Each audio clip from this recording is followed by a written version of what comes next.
हम सुनते हैं फिल्मों से, हम सुनते हैं ड्रामों से, हम पढ़ते हैं अखबारात में, और हम इस मोहब्बत को सिर्फ हमने हीरा के हद तक महदूद कर दिया, रोमियो जूलियट के हद तक हमने महदूद कर दिया है, हमने सोनी महिवाल तक इसको महदूद कर दिया।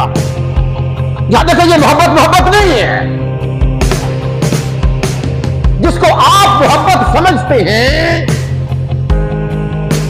और जिसकी बात यहां पर खुदावंद यीशु मसीह कर रहे हैं या खुदा का पाक कलाम करता, ये इसके बिल्कुल बरअक्स, बिल्कुल उलट है। और याद रखिए, अगर कोई इसकी बात करता है या कोई अगर आपसे अपनी मोहब्बत का इंतजाम हमने लफ्ज बताओ इंसान सुनना चाहते, हमारे कान तरस जाते हैं ऐसी बातों को, ऐसे अल्फाज को सुनने के लिए, ऐसे लफ्ज होते क्या हैं? पता है